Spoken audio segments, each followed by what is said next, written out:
आजच्या एपिसोडमध्ये घेऊन आलोय काही खास खास तुमच्यासाठी।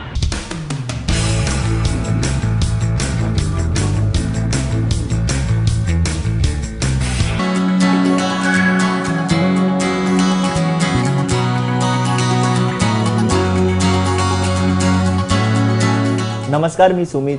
आपल्या घरी उन्हाळा आला की जुना पंखा आपल्या समोर येतो आणि हा पंखा इतर वेळेला कुठेतरी धूळ खात पडलेला असतो, पण ह्या पंख्याचा कालांतराने फारच तो खराब व्हायला लागतो किंवा तो गंजतो। तर ह्या वेळेला आपण करायचं काय, तर आपण त्याला इंटरेस्टिंग बनवून वापरू शकतो।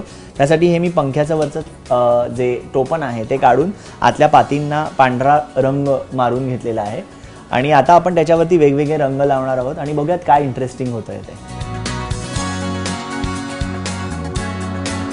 हा रंग तुम्ही स्पंजनी किंवा ब्रशनी लावू शकता, पण हाताने ह्याच्यासाठी लावायचा कारण तो बसताना इवन बसू शकतो। आता मी दुसरा भगवा रंग इथे वापरणार आहे। थोडं आपण ग्रेडेशन द्यायचं आहे त्याला। हा भगवा रंग मारून झालेला आहे।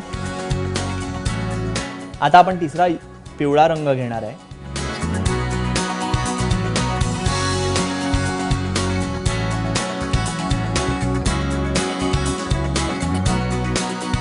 मग आपण हिरवा रंग मारून घेणार आहोत।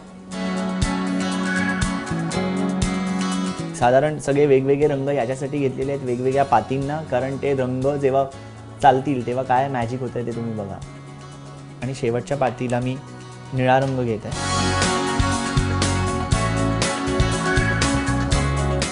अशा तऱ्हेने 5 वेगवेगळे रंग मारून हा पंखा कलरफुल झालेला आहे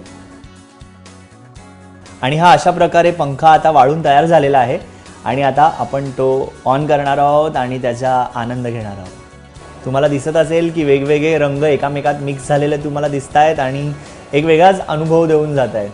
खरं तर ह्या उन्हाळ्यात हवा हवीच असते आणि ती हवा अशी कलरफुल मिळाली तर त्यात एक वेगळाच आनंद आहे। आणि अशा प्रकारे तुम्ही फॅन तयार करून कलरफुल हवा घ्या आणि आनंद घ्या।